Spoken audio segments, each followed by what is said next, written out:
Good evening. Welcome to Investigator News, and I'm your host, Ellie, and this is the Weather and Lifestyle News Show. And welcome, and we're glad you support us and watch and share the show. Wow, lots of great stuff today, all the way through both shows. Um, we got, of course, rain. It's rained here, and I think I even heard a clap of thunder out there. Uh, so we're enjoying the rain that's finally hit here. But there was an earthquake in the Philippines. I didn't expect the Philippines. We said over maybe Alaska or the West Coast. Now the earthquakes are moving over to the central part of the states. So we'll look at that. And a parrot that can pick a lock. Yeah, they're smart. It probably watched their owners uh, do the lock many occasions. I don't know if it was a key. I read a little bit of it and I said, "Oh, I'm gonna wait. I'm gonna wait on this one. I want to hear this with the viewers." And Stonehenge, also in the news today. So we are weather and lifestyle news. If you have joined us for the first time, we try to stay away from politics and hardcore news and give you lifestyle news, stuff to warm your heart or sometimes make you mad. Just depends. So I'm gonna start off with the weather and get going on it. And um, Karen said she is unable to be here today, so we're throwing all the blame on Susan today. Susan's like, okay, come on, yeah, throw popcorn at me. Yeah. Yeah. Too bad it doesn't come out the other side, right? Did everybody get their FEMA warning today? I did. I wasn't worried about it. I hit the okay and went on with my cleaning of the fridge. I cleaned the fridge today. So, how often do you clean your fridge? Well, mine, I had an accident. I had a pan and it was all wrapped up, and I went to pull it out. My hands were slippery. It slipped and dumped everything all over the bottom of my fridge. So I had to do my duty and clean it up. But yeah, how often do you clean your fridge? Let me know in the comments. I bet everybody wonders, do I do it once a week? Do I do it every night? Do I wait 6 months? No, I'm teasing. All right, but let me know in the comments. All right, here we go with the weather. Looky there, looky there. But as the storm, they have it all green over Arkansas. And as the storm is coming in, it keeps drying up here and it goes warm. We got warm weather and it's a severe cold front behind it, even leaving snow in Idaho. Yes, snow. Is this an early winter? Is this trying to tease us? Well, we're going to find out as winter comes through. It is autumn, folks. I don't know if you realize, but we did change over the seasons. Time for the leaves to fall off the trees and the welcome snow. Not in the north. We welcome it down here in the south, and I think even California likes it. All right. So here we go with the weather. A temperature drop is coming, and that's going to push the warm, humid air that's been sitting over the eastern half of the country out and replace it with cool, dry, very fall like air. In the meantime, though, ahead of the front, there's those record highs possible again for today through parts of the Northeast, Midwest. Now it's behind the front. There's the change happening. And we are talking some chilly temperatures that are going to be coming our way. So as this front slides to the east, take a look at these temperatures that we'll see by this weekend. Chicago, you fall into the 50s on Sunday. Marquette, Michigan, 46 degrees. New York, you're down to 58 degrees. So enjoy those 80s now. And take a look at forecast lows. Some chilly mornings coming your way. Casper, there's your freeze, 32 to start the weekend. That's what you'll be waking up to. And look at all those 40s showing up, even across the south. Yeah, look at those numbers. Oh, burr, burr. Is it time to turn on the heater? I don't know. The thing about this warm and the cold hitting together, that's what causes a lot of tornadoes. So be very careful when this front comes through, the severe cold. The colder and the more warmth and the more it's cold, it causes tornadoes. So just keep your eye out. Well, speaking of snow, they say, let it snow, let it snow, let it snow. Should we? Or should we be singing Walking in a Winter Wonderland?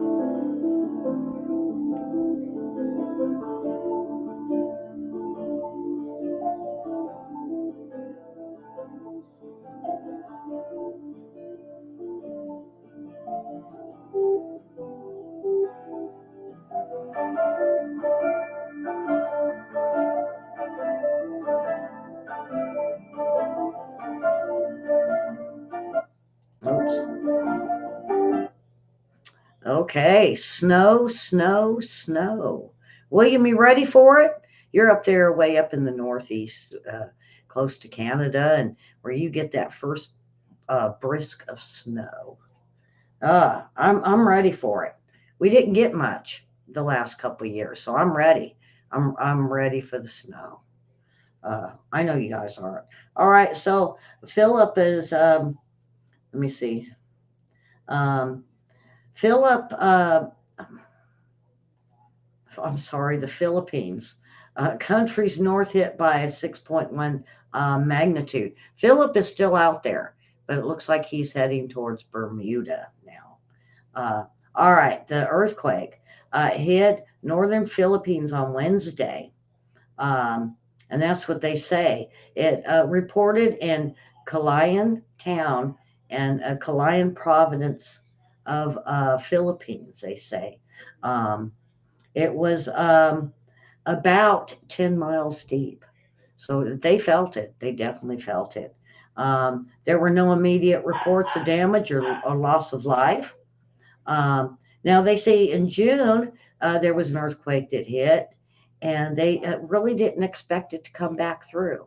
But as we see with the um, earthquakes, it doesn't matter anymore. You can get hit twice. It can go north, it can go backwards, sideways, and then back on you again. The earthquakes are so crazy right now. There's no pattern. Um, and Dutchens hasn't really come forward and said that, but he just said something is wrong. Something is wrong. So I'm going to start with the Philippines, and of course, it says a 6.4 in Sarangani, Philippines. So that's a little different than what the report was. Um, and then I have to go backwards because I got to start at the Ring of Fire, and that's Humatonga, and we also had um, the Fiji Islands. All are a 4.7 to a 4.9. Now we go over here by close to China, but I was taking a look at Nepal to see the aftershocks. Well, they had a very small one of a 4.2. And then we go straight across a Numak, Namarok, Philippines, a 5.7. So see, it hit twice in the Philippines, two different areas. Japan got the 5.0 and also another 5.0. And these are all about 8 miles deep. So we are seeing so many shallow earthquakes. They were deep for the longest time. Now they're rising to the surface. Alaska was very quiet. They got a 3.9, and the highest one in Denali Park was a 3.5. Now we got to get back to the states. West Haven, Moonstone, California. I really, what an odd area. That was a 2.9, but it was about 25 miles deep. So it's a little deeper than what we've been seeing for the surface. Hawaii was hit at 2.8. It says Hawaii region, Hawaii. So I'm not sure. And, we still got the lava flowing from the volcano there. Um, then we got Piedmont, California, 2.6. And that's it. And, you go straight down into South America, but then it goes over where we see Toya, Texas with a 3.1, and the one working over towards the East Coast, was in Tiptonville, Tennessee at 2.9, and that was about 8 miles deep. We over in Puerto Rico, they had one, and so two of them. Um, one was a 4.0, one was a 2.5. Look at this over in Iceland. Uh, Hofen, Iceland, a 5.0. Uh, then we had one in Turkey. That was a 4.1. So now we're down to, unless there's one, no, that's it. I thought I didn't see any. Um, Peru, a 4.6. Argentina, a 4.5. They're all fours. And Chile, a 4.3. So the only fives were over by China. And the rest are twos, threes, and fours. So it was like the big break and blow in the Philippines. Now everything went back to twos, threes, and fours. Are we going to see fives in off the East Coast, or are we going to see a bigger one? Uh, so we're going to keep an eye on it for the next few days, and of course I'll bring this up and let you guys know where these earthquakes are. Strange earthquakes. Um, Now I know you guys want to know about this. A parrot who picked a lock and on its cage is found. Now get this, 30 miles away from home in a miracle moment, they say. This pet parrot was reported missing and then in a shocking rescue was found over 30 miles away from home. The pet owner, Lorette, was stunned to see that her parrot Albert had managed to unlock his cage and escape. I know you guys want to see what Albert looks like. Yeah, let me show you a picture of Albert. There he is, the jailbird that knows how to pick locks. Yeah, the parrot owner. This is a British news service that her husband was the one who realized Albert was gone. He went upstairs and I heard him screaming, "The parrot's out!" Um, And so they saw people walking around shouting his name in trees trying to find him. In the meantime, um, she was knocking on doors, crying the whole time. Has anybody seen her beloved parrot? He is so loved. After 4 days of searching, the animal lover said she'd lost hope when someone said they spotted a bird over 30 miles away from her home. Someone had been walking their dog near a farm and spotted Albert on top of a vehicle. After managing to capture the parrot, the person brought the bird to the vet where it was confirmed it was her beloved Albert. She said she collapsed to his knee. Seeing Albert arrive back home safe has given hope to so many people that don't give up when your bird gets out. So she said it was a miracle he was found 32 miles from home and not eaten by a predator. So Albert is back in his cage, singing and talking to them and being the beloved parrot he is. Great story. I love that one. All right. Do we ever wonder what causes uh, lightning uh, and super bolts?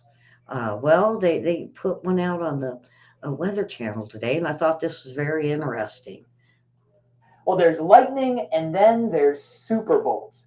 Scientists are taking a closer look at what causes a super bolt. It's a rare and powerful bolt of lightning. So, lightning is fueled by what's called a charging zone in the cloud layer above the storm. And researchers found that superbolts are more likely the closer the charging zone is to the land or ocean during a storm. So, basically, the lower in the atmosphere the charging zone is. They think that shorter distance means less electrical resistance. Now, superbolts account for less than 1% of all lightning strikes. They can hit with a force of 1,000 average lightning bolts. Researchers determined that superbolts were most likely to occur during the winter over the Northeast Atlantic, the Mediterranean Sea, and the Altiplano in South America. Super bolts. I love watching lightning, especially when it's here. I don't go out. I mean, I know not to go outside in a storm. But the lightning is very beautiful. And you know, they say it's almost like a snowflake. None is ever the same. But they say lightning can strike twice. Just remember that one. I got to tell you a story. When I was in ninth grade, um, we had these guys, and you say lightning doesn't strike twice, but you know, sometimes it can strike and cause you to falter. And that's what happened to me in ninth grade. These two guys picked up some poles, some metal poles, and they were playing with them, you know, trying to balance them. And it was a stormy day. And they're not sure if the lightning hit them and caused the pole to fall, or if they faltered being scared by the lightning because it was out of the blue. But what it did, it fell onto a power line, and both these gentlemen were electrocuted. They did live through it, but they had a severe uh, holes in their hands and in their feet. So just be careful. Don't go playing out in the storms, and don't pick up tall poles if you're close to power lines. But, you know, we were all in seventh, eighth, and ninth grade. And I think these guys were a year before me. So they would have been eighth graders. You know, why'd they have the poles on the ground? That's what everybody asked. Okay, so what's on this day? I haven't done on this day. Yeah, they haven't really had good ones. But on this day in history, in 1927, Mount Rushmore's moment of creation begun um, in South Dakota. All right, so yes, on this day they started on it. And it's, I don't know if anybody has ever been there. To me, I was a little bit disappointed because I thought it was on a big tall mountain like you see in California, you know, and you'd have to, you know, climb forever to get to it. No, it was kind of on a hill, but you get close, and it's kind of a good sized hill mountain.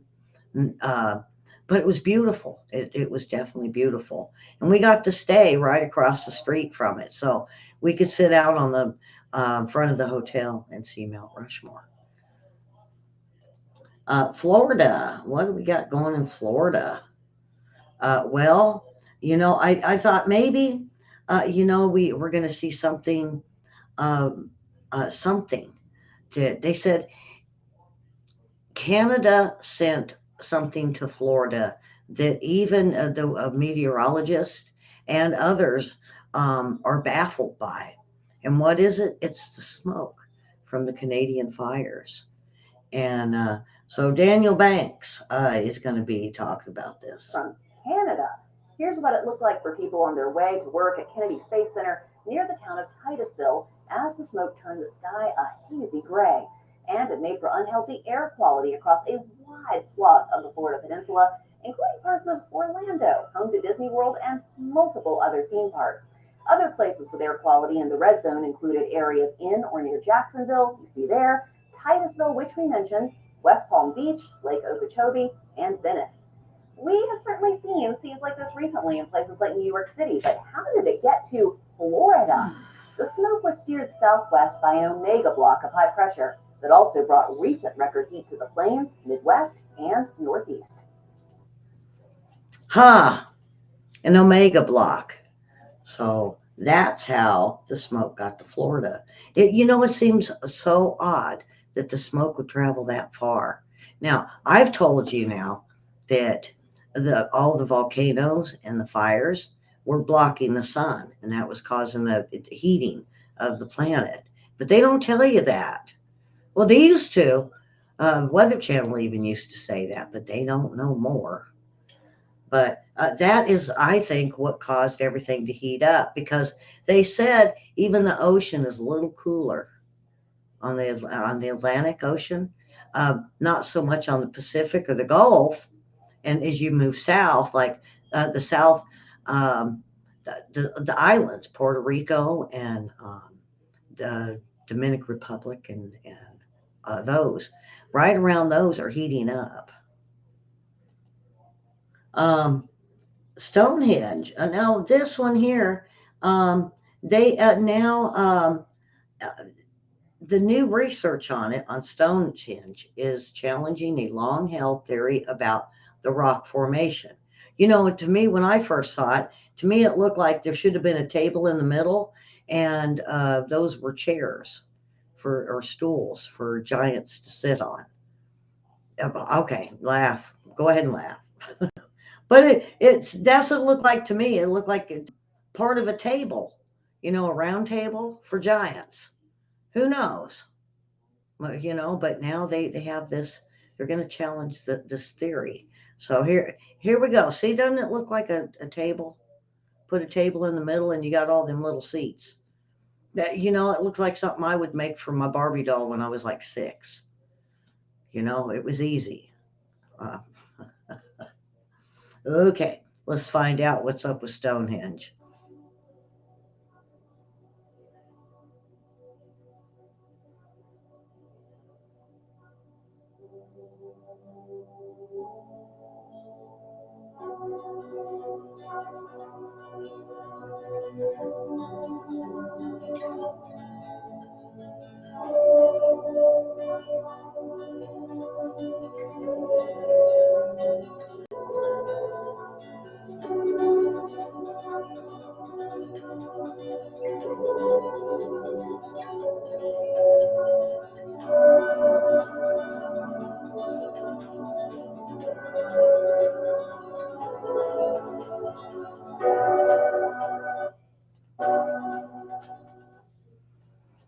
What do you think? Bluestone and other stones. It's a possibility. We don't. Nobody knows how the stones got there, and they're not really from the area, and they had to be brought in, and they're awfully big. If you see people next to them, you'd see how big they are. I don't know. I still say it's a table for giants. I know you guys are going to hit me up in an email and say, yeah, you're wrong. All right. Um, 3 girls, one day. What is that? What 3 girls in one day? Well, a Florida couple welcomed a baby girl into the world on September 3rd, their third baby to be born on that date. They got 3 baby girls born on the same day. Now you kind of wonder, did they induce labor? Did they plan this? And they said their mouths dropped, according to Dad, Mr. Turner, 33, of Florida. We were like, it's happening all over again. When they were at the hospital, the doctors kept telling them that they've never heard of a case like this before ever happening. Um, it's like 1 in 133,000 chance this happens, and the hospital confirmed it. So they celebrated um, an extraordinary um, event, and the all the nurses and the doctors that were there said they were proud to be there for that moment because this doesn't happen. This was at the Children's Advent Health in Ocala, Florida. So let's take a look. There you go. There's the happy family. All 3 girls born on the same day at all different times. You can see their ages are apart. So, and it was confirmed by the hospital that all 3 girls were born on the same day. What a miracle. Um, okay, just when you think it's safe to go out and mow your yard. Yeah, so this would happen to me. This is my kind of luck. So, in Broken Bow, Oklahoma, a woman was killed Friday after she was struck in the head by a wing of a small airplane while she was riding a lawnmower. It lives next to the runway. First I thought it was one of them, the remote control airplanes. I was thinking, yeah, someone was out flying it, seeing her, and wanted to buzz her, and got her. No, this is a plane. They said that 27-year-old Samantha Hayes died at Broken Bow Municipal Airport, located 185 miles south of Oklahoma City. According to the incident report by the Oklahoma Highway Patrol, A Bonanza A36 piloted by Mr. Baxter was coming in for a landing and spotted Hayes after touching down on the runway at 2:30. My thing was, what was she doing on the runway? On a lawnmower. Baxter told investigation he tried to pull a single engine aircraft up so it would fly over her, but he ended up hitting her. Hayes was a single mother of three and was reportedly pronounced dead at the scene. We're investigating whether charges could be filed against the pilot. Yeah, he tried to buzz her. That's when I went back and I had to figure out what this plane was. And I was like, it's got to be a little plane or something. Um, did the did the pilot do anything wrong, or was this just avoidable? She also said there were several aspects of the incident that are under investigation. Whether Hayes was wearing reflective clothing, and if she even saw the plane. Well, heck no, she was mowing. But I want to know how he got over on her property instead of landing on the flight line.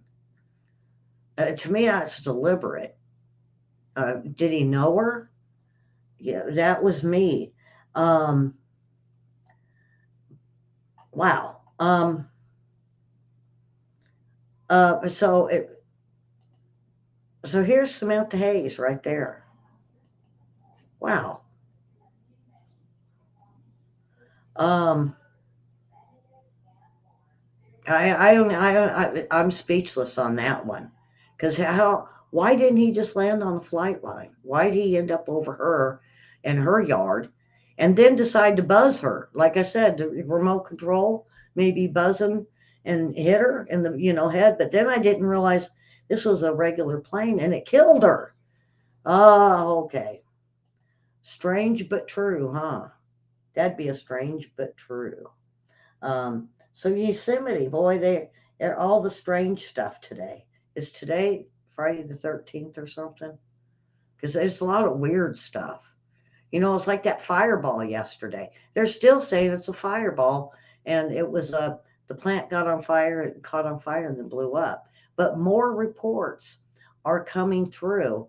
Buzzing, yeah, thank you, William. Buzzing's illegal. Boy, I bet Karen would like these ones today. The bird that picks the lock. We had the fireball yesterday that it was people seen like a meteor. Won't they just admit a meteor hit it? I mean, what's wrong with that? I mean, is there insurance that had to catch on fire and then blow up when other people, witnesses to it even said they seen something come from the sky? All right, so now we got Yosemite, folks. So here we go. Shoes, gloves, and water bottles are the types of things you'd expect when cleaning up one of the nation's most popular climbing destinations. The roughly 1,500 people who participated in the annual cleanup at Yosemite's famed Half Dome last weekend certainly found plenty of those. 5 giant garbage bags worth of other items collected also included some bizarre finds. According to the San Francisco Chronicle, the volunteers scooped up credit cards, GoPro cameras, 1 can of bear spray, and a satellite GPS tracker. One cell phone was even found and able to be reunited with its owner. The event was part of a 5-day program organized by the Yosemite Climbing Association. And if the 10,000 pounds of trash and discarded items hauled away from the site are any indication, it sounds like it was a massive success. You imagine losing credit cards out there? That's weird. All right, don't keep your stuff secure when you go hiking. Um, now this one here. Now this is kind of a guy after my heart. He does his yard up for Halloween. Now I thought of a giant spider for my house, but I never could get enough help to get the spider, and I'm scared of heights, so there was be no way I could build a spider on the top of my house. I'm tempted, uh, to talk to the kids at the school across the street, see if they want to attempt it. But now this guy, He for 8 years he's built enormous decorations for his house for the spooky holiday of Halloween, including a 22 foot high Egyptian god for his front yard. Um, and so this year he says he uses plywood, bags, uh, veil, um, um, all types of foam. It sounds like what I did. I mean, I used styrofoam, I used foam, I used boxes, um, I used to make paper mache heads, um, all kinds of stuff. So I'm going to show you. I think it's two or three pictures, um, and I'll show you the picture of him with the two first. Um, and you can't really see the size until I show you the other pictures of just how big this thing is. So this one here is the one that caught my attention. Looky there. Look how big he is to that skeleton. And like he says, he makes his own stuff out of the stuff you would find in the garbage can or around your house. Um, and here's him doing the skull right there. Um, what a and we're coming up on Halloween, and I'll be showing you guys all kinds of stuff for Halloween, give you some ideas. Now this is, let me move this up so you can see him, the size of him with this gorilla. I thought the skeleton was awe. I seen gorilla and I went, oh wow, he's good. He's good. For those of you that don't know, I did a haunted house for 10 years, and I was a big part of it. I did. You remember Baby Jane with Betty Davis, dressed up like Baby Jane. I've been aware. I love She Wolf. That's what I mostly like to do. I've done a skeleton. I've played a dead person out in one of the props. I've been a spider. Um, we did. And not only that, talk about the big things that this guy did. I built a 21.5 foot pirate ship in my backyard with cannons that fired. Boy, we had fun with that. We did, it was Pirates of the Caribbean. We did Alice in Wonderland. We always had a theme each year for the haunted house, and it was a walkthrough for all ages. The little kids could go through it, even the big guys.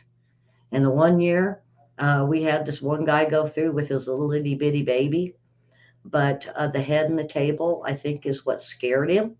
He handed the baby to the zombies and took off. And he got out to the front of the house, and his wife looked at him and said, "Where's the baby?" He says, "I gave the baby to the zombies." And of course, we brought the baby back out. Boy, was she bad. And she said she wasn't talking to him for the rest of the night. We had a girl wet her pants. We were pretty good. All right, onward for the last few. Um, well, the last one is the jokes, of course. Morons of the year, yes. And I'll do a few of these, and then I got to get William on the phone for the next show. Hopefully, you'll join us for the World War III report. All right, so morons. With a little help from our friends, police in Oakland spent 2 hours attempting to subdue a gunman who had barricaded himself inside his home. After firing 10 tear gas canisters, officers discovered that the man that was standing beside him uh, uh, in the police line, shouting, "Please come out and give yourself up." All right. What was plan B? Well, an Illinois man pretending to have a gun kidnapped a motorist and forced him to drive to two different automated teller machines, wherein the kidnapper proceeded to withdraw money from his own bank accounts.